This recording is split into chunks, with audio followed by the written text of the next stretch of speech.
All right, greetings and welcome to episode 6 of The Invisible Enemy, COVID-19. So, again, we're looking at some of the early days of the COVID pandemic, whatever you want to call it. And through the book that I have written and am still writing, still have what I have right now is 175 pages. Not even a rough draft, but at least, a couple of first 50, 60, 70 pages, maybe what I consider done, a few minor typos that I've caught just by going through this here, which is another great thing to go through this, and that kind of will say, hopefully it'll save me a little time later on during the whole editing process. But the goal of this was just to kind of document in real time at that time, which is what I did, document in real time what was happening with COVID in the news media. And it was like living in two different worlds where, whatever President Trump said was bad and anything that went against that was good. So we see how everything is kind of flopped, where first it was, you know, um, first it was bad to do all the things that we're going to see that now they want us to do. So we'll definitely get there, I suppose. So what I wanted to do here is kind of let people know, if you don't know, if you want to look more into this or just kind of do a little backtracking, I do have a website, whatistruth911.wordpress.com, and that's where I put up pretty much anything that is not related to David Crowley. You'll be able to find that here. And so I have now a whole section for the invisible enemy, COVID-19. And there I'm going to add a lot of different things. You can get to the Facebook page. You can download whatever I have, the most recent version of what we're going to be reading through here. And then, of course, every episode, I'll be adding those to the same area. So 1, 2, 3, 4, 5. So far, 5 episodes there. And I'm also going to add them in audio version. So I'm working on that with the podcast. So they will all be here at some point in a podcast version as well, for people who like to listen to Spotify or when they travel, going to work, from work, all that good stuff. So I'll be working on that and uploading episode 1 through 5, and they'll all be in the same section too. So um, hopefully that'll help with everybody and with all of your research, and or if you just ever want to take a trip down memory lane, I try to make it as easy for you as possible. And I've tried to back up a lot of the articles that are mentioned here because I was afraid and still am afraid that a lot of them are going to get scrubbed if they haven't. Have to be very careful on social media, apparently, about what you say about COVID. So I'm not concerned about it. I mean, YouTube is like one of the worst. Facebook is really bad too. But we just do go where God leads you, and don't worry about the rest. Don't worry about anything else, and just if you have that calling, go and do His will. So that's what I felt that I was going to do here. So let's get right into it. So we have made it to April 3rd in the book. I'm going to bring that up here right now. And let's do, I believe it's the focus view, right? Focus mode. There we go. Okay. So we'll continue looking at this. We already looked at April 3rd. We looked at that. We looked at Dr. Escott. That was the last thing we looked at. So now we're going to go to um, between April 3rd and April 4th, according to New York Governor Andrew Cuomo. New York State had 10,841 new cases of COVID-19, bringing the total to 113,704 cases. That's just cases. Governor Cuomo expected a peak in COVID-19 cases within the next 4 to 8 days. 2/3 of the 1,505 people hospitalized in New York have been discharged. That's really good. Reportedly, there was a total of 3,565 deaths in the entire state. So, of the 100, as of April 3rd, April 4th, 2020, of the 113,704 cases, total cases, reported total cases, there were 3,565 deaths in the entire state. So there you go. Let's now go to April 4th. On April 4th, 2020, 155 sailors aboard the USS Theodore Roosevelt aircraft carrier tested positive for COVID-19. That's a huge number, 155 sailors testing positive. This is a bio attack, however you want to look at it. This is big. I mean, look at the targets, look at who is being hit with this. It's a big deal. So it was interesting why it wasn't being taken so seriously, and now we've kind of gotten through it, gone through all of that, and we're not seeing cases like this. Is that because people have gotten it and now their body has built up a tolerance for it? 50% of the 1,825 sailors aboard had been tested, and fortunately none needed to be hospitalized. That's very interesting too. So of the 825 sailors tested, 155 aboard tested positive. None needed to be hospitalized. That's also good to note. We can see, especially in the early days, how this was affecting older people. And obviously the sailors need to be in good health and good shape. And that could be another reason why they're not on a respirator at this point or needed to be hospitalized. So, but the sailors were then moved to hotels in Guam. So you can look at that. Now, this is a very important one here because this gets into some interesting stuff here. So 2 days earlier, commanding officer of the USS Theodore Roosevelt, Captain Brett E. Crozier, was fired by acting Secretary of the Navy, Thomas B. Maudley. Captain Crozier wrote a letter to his superiors on March 30th, 2020, requesting, quote, assistance in response to COVID-19 pandemic. On April 2nd, Secretary Maudley explained what led to Captain Crozier's being let go. So here's what the Secretary Maudley says. When the commanding officer of the USS Theodore Roosevelt decided to write this letter, Maudley stated during a press statement of 30th March 2020 that outlined his concern for his crew in the midst of a COVID-19 outbreak. The Department of the Navy had already mobilized significant resources for days in response to his previous requests. On the same date marked on his letter, my chief of staff had called the CO directly at my request to ensure he had all the resources necessary for the health and safety of his crew.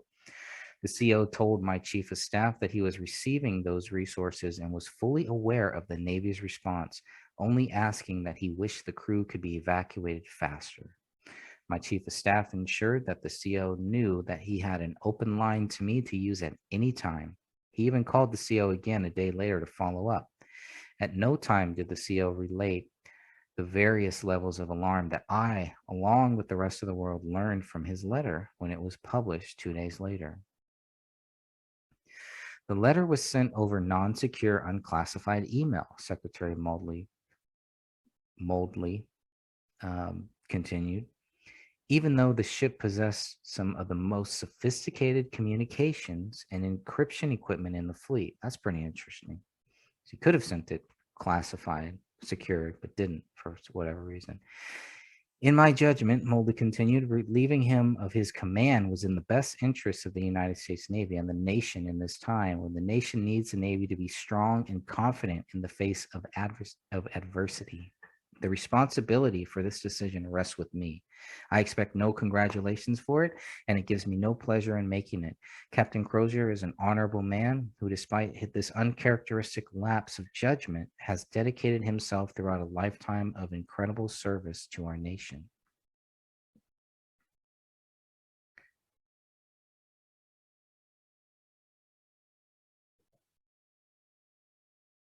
So obviously this was a very interesting story because here you have, what's the motivation of Captain Crozier? And is it true, if it's true, that his requests were already answered and then he's sending an email, a letter over a non-secure, unclassified system? Why would he do this? So when the story first broke, it was kind of like, I really didn't understand what was going on, who was right, who was wrong, why would he do this? Did he deserve to be fired for this? Did he pass this on to certain news media outlets that may already hate Trump and are looking for other things that they can blame Trump? Because remember, Trump is a president at this time, so everything that the military does, all that is going to reflect on him at some point in some way.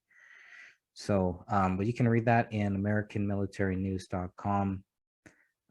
Here's Navy's full official statement on why they fired aircraft carrier captain. So, and then they have the actual letter if you want the letter. To me, that was very important to make sure that people could actually get the letter. Some of these letters, like I said in previous shows, were not easy to find. So I wanted to make it very easy for people to find it. I'll put it right there in the book. That's pretty easy, right? So there's everything right there if you just want to see what that letter is, and you can decide for yourself if this was justified, and if his what he was requesting was already there. So, inappropriate some of the, I'll just read some of the bullet points, I guess. And this is from March 30th, 2020. Problem statement: inappropriate focusing on testing. Testing has no direct influence on the spread of COVID-19 virus. Pretty interesting. It merely confirms the presence of the virus. Wow. maybe he was onto something. So everybody's that's in close contact. It is pretty interesting. Of the 1,800, almost close to 1,900 sailors, only 155 tested positive. Things like that always make me very interested when you have a house full of people and only a few of them test positive. Why? What's the difference? What do these other people have that other people in the same house don't have? So it's close contact. So yeah, he's saying the testing will only be useful as the ship returns to work after isolation or quarantine. Interesting, to confirm the effectiveness of the quarantine period. So um here's what he says about the COVID-19 test. The COVID-19 test cannot prove a sailor does not have the virus. It can only prove that a sailor does. Interesting. That's interesting. So based on an illustration of the first 33 sailors diagnosed with COVID-19, 21%, 7 of the 33 infected sailors were negative on a COVID-19 test, then subsequently presented with symptoms of COVID-19 infection within 1 to 3 days post-test. Yeah, so continued the testing. So his testing is inappropriate focusing on the testing. Very interesting stuff. Based on data since the first case, approximately 21% of the sailors that tested negative are currently moving into group restriction movement ashore, are currently infected, will develop symptoms over the next several days, and will proceed to infect the remainder of their shore-based restriction group. So even the ones, what he's saying, kind of, if I'm reading this correctly, even the ones who tested negative, just because they test negative doesn't mean they don't have it, et cetera, et cetera. So he's really calling into question the tests themselves. It's pretty interesting when you think about what's happening in the world today. Inappropriate quarantine and isolation. With the exceptions of a handful of senior officers' stateroom, none of the brethren on board a warship is appropriate for quarantine or isolation. Thousands of close contact sailors require quarantine in accordance with guidance. And they began to move people off of the ship. So it's pretty interesting. You probably want to give that a read. 2 sailors have already tested positive in an open bay gymnasium equipment with cots. So it's spreading, right? Pretty interesting. The environment most conducive to spread the disease is the environment the crew of the TR Theodore Roosevelt is in right now, both aboard the ship and ashore. Large amounts of sailors in a confined space, open shared brethren, berthing, shared restroom facilities, confined, yeah, so all these things, this is how it's going to spread. It's going to spread. Mandatory watch, et cetera, et cetera. So it really affects the way that that the Navy, is running everything. Number 4, ineffective current strategy. So he's basically saying, there's no strategy. You don't have a strategy for this. So that's pretty interesting. Number 5, lessons learned from the Diamond Princess. Yeah, so the only comparable one, the infection aboard the Diamond Princess, The cruise ship. I remember the cruise ship. I remember reading about that. A cruise ship carrying a large number of people in confined spaces with relative homogeneous mixing. On February 3rd, 2020, an outbreak of COVID-19 on cruise ship Diamond Princess was reported following an index case aboard around 25 January. By 4 February, public health measures such as removal and isolation of ill passengers and quarantine of non-ill passengers were implemented. By 20 February, 619 of 3,700 passengers and crew, 17%, were tested positive. We estimated that without any intervention within the time period of 21 January to 19 February, 2,920 out of the 3,700, 79%, would have been infected. Isolation and quarantine therefore prevented 2,307 cases. So look what he's recommending. We showed that an early evacuation of all passengers on 3 February would have been associated with 76 infected persons as opposed to 619. So, conclusions, the cruise ship and conditions clearly amplified an already highly transmittable disease. The public health measures prevented more than 2,000 additional cases compared to no interventions. However, evacuating all passengers and crew early on in the outbreak would have prevented many more passengers and crew from infection. Interesting. So because they're all there, because they quarantined them all, that's pretty interesting stuff. So good to read this. I haven't read this in a long time. The conclusion: decisive action is required.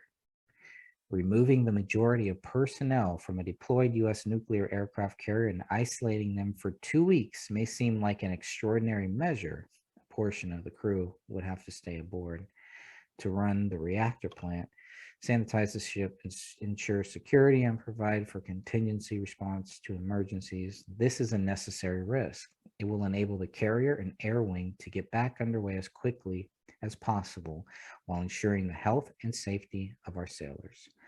Keeping over 4,000 young men and women on board the TR is an unnecessary risk and breaks faith with those sailors entrusted to our care. Pretty interesting. Very interesting comments by Crozier. What do you think about that? What he's basically requesting that all available resources to find the Navy admin and CDC compliant quarantine rooms for his entire crew as soon as possible. He wants them all quarantined and thinks that that will be the best way to get them back up and running as soon as possible. Because if there's some that are exposed and some that aren't, or if everybody's exposed, some are positive, some are negative. Just because somebody tests negative now, they may get it later, they may be infected later, things like that. So quarantining the ones who are infected and who aren't infected in the same ship makes, I mean, I see what he's saying, makes sense from his point. So I don't know. Let's see what Secretary Modly was, were they already moldy? So I'm never going to get that right. Were they already doing this or not? The decision is not one for retribution, Secretary Moldly said at the end of the statement. It is about confidence. It is not an indictment of character, but rather of judgment. While I do take issue with the validity of some of the points in Captain Crozier's letter, he was absolutely correct in raising them.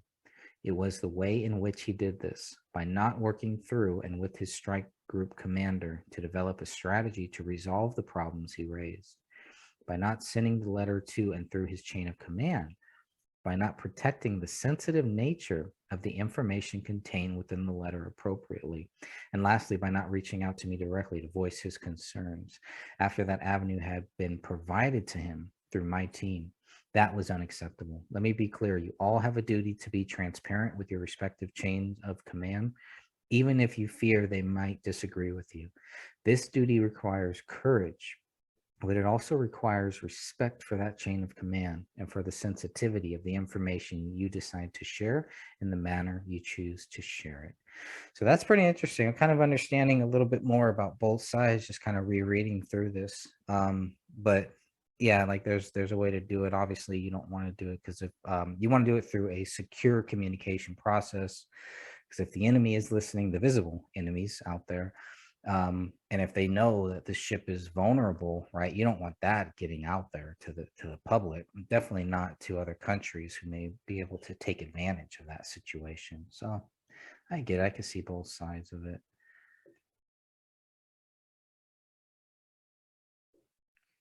All right, so let's see what President Trump has to say about that. What he said. I don't know much about it. President Trump said of the new captain firing during his April 4th press briefing. I can only tell you this. Here we have one of the greatest ships in the world, nuclear aircraft carrier.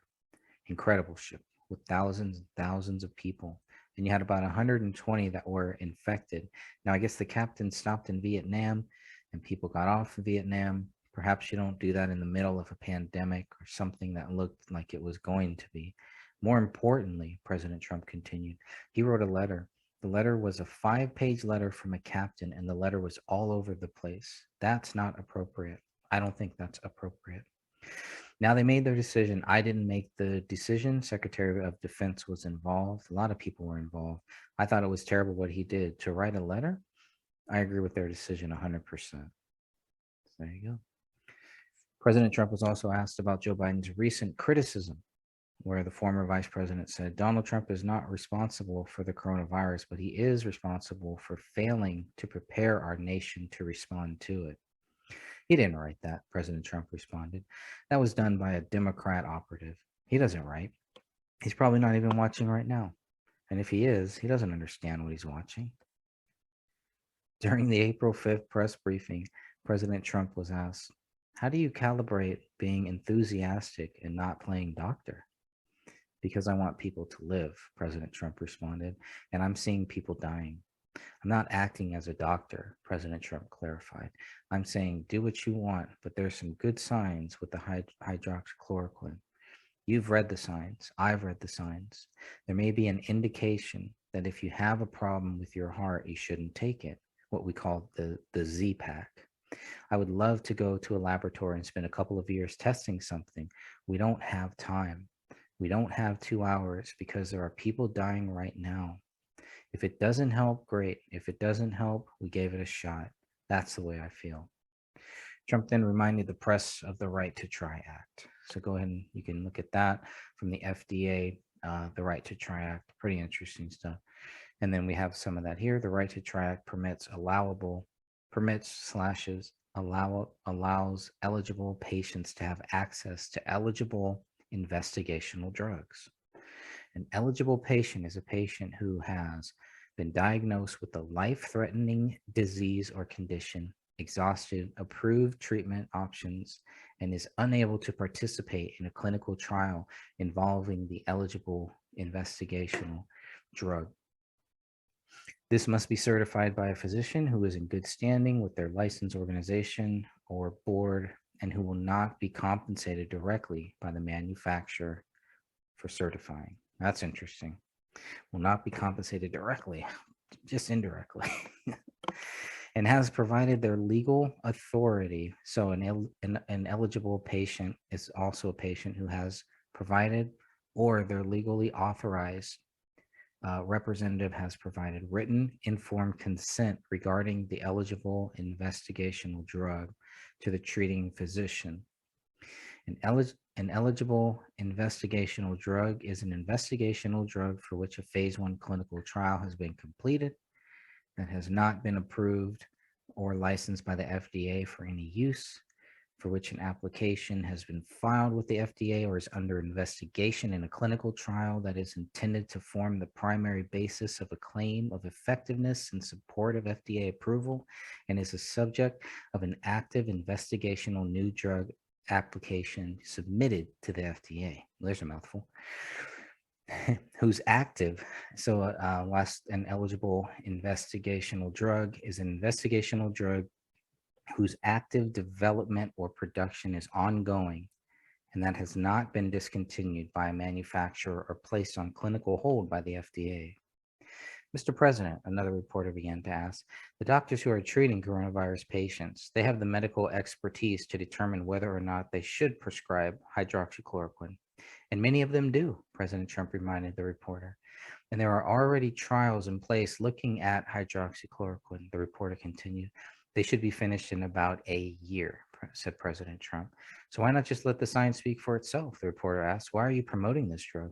I'm not, President Trump told the reporter.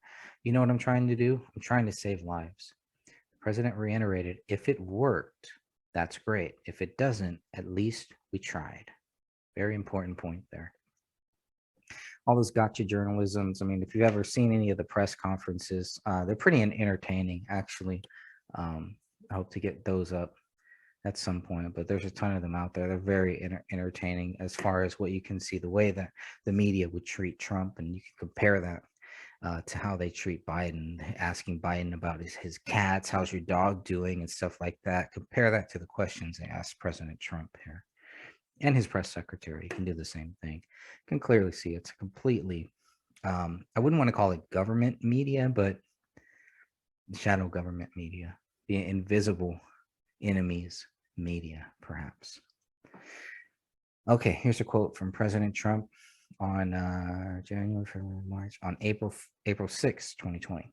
I would ask that all Americans pray for the heroic doctors and nurses, for the truck drivers and grocery store workers, and for everyone fighting this battle. I had mentioned yesterday where I see the nurses rushing into hospitals and they're putting on their outfits and they're putting on their masks and goggles in some cases. They're rushing into war. They're rushing into war. Powerful. Pretty powerful statement with everything going on. And now they're being targeted, criticized for not wanting the experimental vaccination. But, you know, they question this experimental vaccination because Trump was in favor of it. But the vaccination itself that people question, apparently that's not allowed.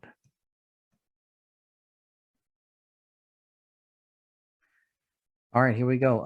The April 5th, 2020 press briefing began with President Trump sending well wishes to UK Prime Minister Boris Johnson, whose health was worsening due to COVID-19. From there, President Trump addressed the situation in New York and in New Jersey. Today, said President Trump, every patriotic American heart beats in solidarity with the incredible people for New York and New Jersey. They've really become a very hot zone. Some very good things are happening. In New York, the first time where the deaths were less from the previous day. That's the first drop so far. So maybe that's a good sign. It could be. And the hospital levels are starting to perhaps decrease. It's been very short, but perhaps decrease. So we wish Governor Cuomo and all of the people in New York great. And New Jersey, your governor is doing a great job. He's doing a great job in New Jersey. They got hit very hard. So they're kind of seeing this decline, right? This curve, perhaps, this 2-week curve maybe is actually happening here.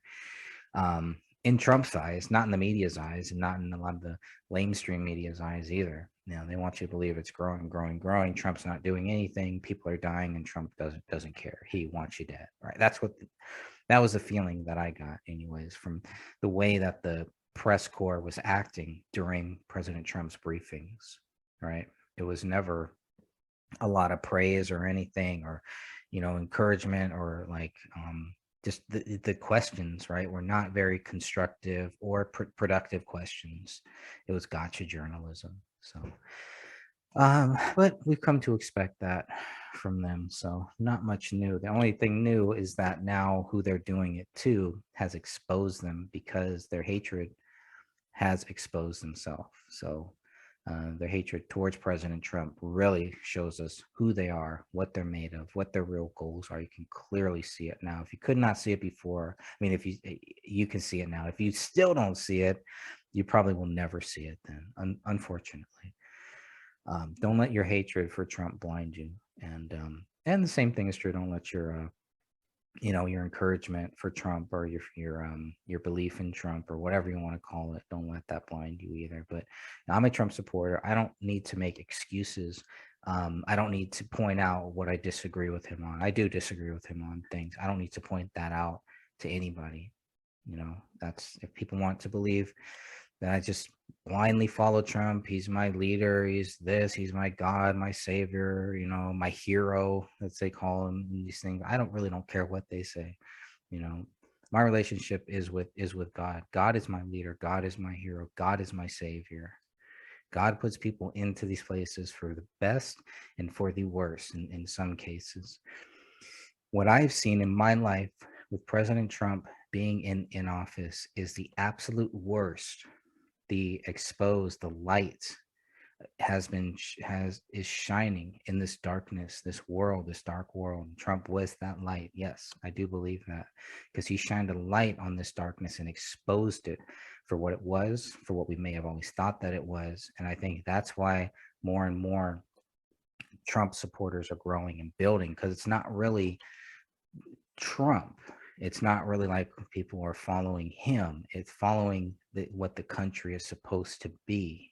And you can clearly see that there is an opposite spectrum. There's an opposite end to that, where these people just want to take him down, and they just happen to be communists. They happen to be socialists. They happen to be people who have been a part of politics for years, 30, 40, 50 years, and haven't done anything good for this country. Have just made it worse. And here you have somebody who is clearly threatening that, not playing their game. He's changing the game. He's doing what, it's like a Theodore Roosevelt type of thing. Teddy Roosevelt, but maybe a little Ronald Reagan or something like that too. But I don't know. I've never seen anything like this with President Trump. His actions, what he has done. Right. I'm not too concerned about what I find what he says entertaining, but it's his actions, and they don't get enough credit. It doesn't get enough press. It doesn't get enough play. You have to really go and research it, and you have to really watch the White House YouTube channel is where you could see, and he would have these panels of all these different people who are getting helped,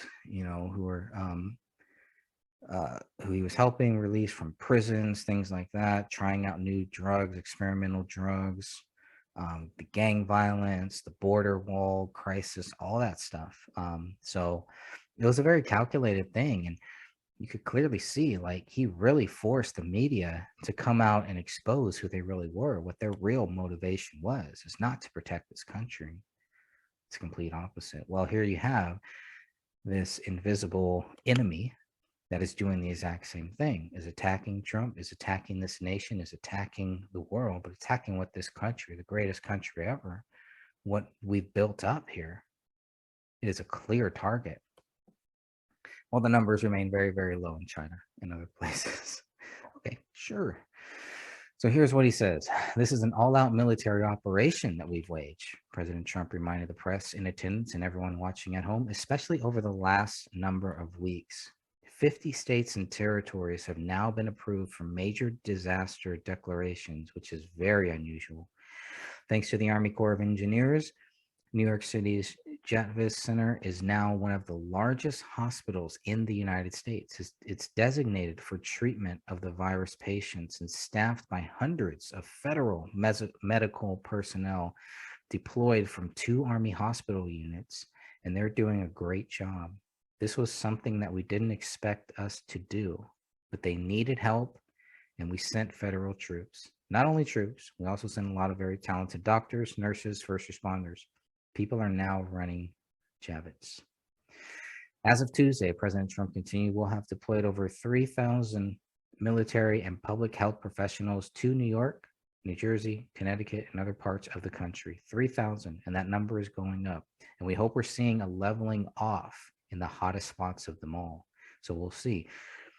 You'll be seeing that over the next few days. Let's see what happens, but we are prepared. And that's what the big thing, right? The outbreaks were really happening where all these people were confined in these places, the big cities, the big major cities. And in rural areas, it wasn't really, the cases weren't either that known, or maybe we didn't know about them. They weren't being tested, but it just seemed like it was always in these metropolis cities, these big cities, and were the ones that were being hit because there's more people, everybody's carousing and everything. So I mean, just think back of it, of this time here where the whole nation, the whole country was just completely shut down. That's pretty interesting. So even though he inherited a broken system, President Trump announced they have been able to test 1,670,000 people for COVID-19. Some interesting numbers. Additionally, the United States has purchased and stockpiled 29 million pills of the hydroxychloroquine. I wonder where those are right now. They're being used. A lot of drugstores have them by prescription, President Trump explained, and they're not expensive. Oh, there you go. The farms are not going to like that. Pharmaceutical companies not going to like that because that's going to change the game for them. Of course, they'll probably just try to buy them all up, I would imagine. President Trump explained that they're not expensive. Also, we're sending them to various labs, our military. We're sending them to the hospitals. We're sending them all over. I just think it's something, the expression, I've used it for certain reasons. What do you have to lose? What do you have to lose? And a lot of people are saying that when and are taking it. If you're a doctor, a nurse, a first responder, a medical person going into hospitals, they say taking it before the fact is good. But what do you have to lose? They say, take it. COVID-19 has spread across 182 countries as of April 6, 2020. With the faith of our families, said President Trump, and the spirit of our people and the grace of our God, we will endure. We will overcome. We will prevail. We have learned so much. We will be stronger than ever. Asked if he saw a light at the end of the tunnel, President Trump responded, I see light at the end of the tunnel. I think indications are some of the numbers coming out today. I think, we had a very good meeting today. We're seeing things that we don't even report because we think it's too early to report. No, I think, we're seeing things happen that are very good. And we also know, all of us, including the medical professionals, that we have to open our country up. We have to we have to open our country up. No country was designed for this, where you close it. We're in the midst of the greatest economic boom in history for any country. Our country had the greatest economic boom in history. We had the most people working that we've ever had, almost 160 million people. And then from 160 million, they want nobody to leave the house. You could use the term cold turkey, right? That's called cold turkey. Countries are not designed. This country is not designed for that. We have to get our country back, and I think it's going to come back, and I hope it's going to come back very quickly. Wow. Well, what do you say to that? Trump did the 2-week curve thing. He did what they wanted, what the scientists, the medical experts, what they all said should be done. He did it. And we started to see a decline. And what happened? What happened? Then all of a sudden, after President Trump gets out of office, we have a new variant, 2 new variants. Probably needs booster shots. They want to vaccinate everybody. They have a mandate going on, not only in this country, but in many other countries. I just don't think that would have happened if President Trump would have won in 2020. Of course, then that's a whole nother question. Did he win or did he not? That's the reason why I stopped this book kind of midway, 175 pages in, was to focus on that book, to focus on the Voter Fraud 2020 book. So that one, obviously, it's like these things here, and then a speech. So it's like 3 things that could get you banned on YouTube, Facebook, right? And all related to Trump. Trump talking about COVID, talking about experimental things, alternatives, right, to what the big pharma wants us to really do. Trump talking about voter fraud, which we know is true. There's no doubt voter fraud has been happening forever. But just looking at the voter fraud in 2020, it's clear it definitely happened. There's no doubt.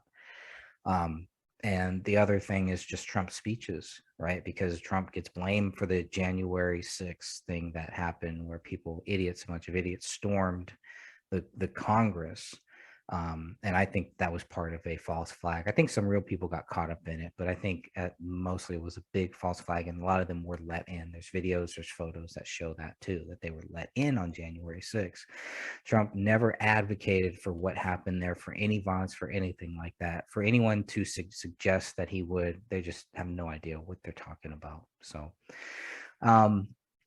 I've really enjoyed doing this series here. We're only about 58 pages in, and these 58 pages, besides a few minor typos, are ready to go. So I'm this book, I'm actually excited reading this and going back through this for the first time with you here, somewhat live to tape, just because it's really starting to motivate me to get back into this book and to hopefully finish this book here. And I don't know where it's going to end, where to end it, because we're still living it here. So I don't know. There may be a lot of jumps in this, but I love that I put the stats and the numbers and all Trump's speeches, because you can't find them now.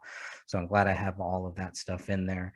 I wish I would have been a little more diligent about the videos, but in my replays, they're all there, but they're not like in order. So I wish I would have done a better job with that. So anyways, God bless you all, and we'll be back episode 7, and we'll continue on. Next we're going to look at April 8th of 2020 and continue on. God bless you all. Thank you for taking the time to watch this. Murder at 1051 Ramsdale Drive. What happened to David Crowley, his wife, and his daughter? If this was truly a double murder-suicide, why did investigators fail to prove David Crowley guilty? Where is the evidence David Crowley killed his wife and daughter? Where is the evidence David Crowley killed himself? Within 24 hours of finding the bodies of David Kamel and Rania Crowley, the Apple Valley Police Department were treating the incident as a double murder-suicide. Authorities cannot prove David wrote Allahu Akbar in his wife's blood on the living room wall. Authorities cannot prove David wrote I have loved you all with all of my heart on a laptop in the kitchen. Authorities cannot prove David wrote Open the Rise most recent version, submit to Allah now on a notepad in his office bedroom. Authorities cannot prove the dog trapped inside the house ate David's right hand, both of Kamel's hands, and their daughter's right arm, since dog feces tests were never done. Authorities did not know about a bullet that rolled out of a living room carpet until they were notified by the cleaning company 2 days after the bodies were found. That bullet would later be tied to Rania Crowley. Authorities did not see the bullet hole in the living room ceiling or the bullet in the attic above until they questioned David's friend a month after the bodies were found. Authorities did not find a motive to support their accusations against David Crowley. Authorities did not find David's blood on any of the bullets at the crime scene. Authorities do not know when David Kamel and Rania Crowley died. What we know for sure is that David Crowley has not been proven guilty.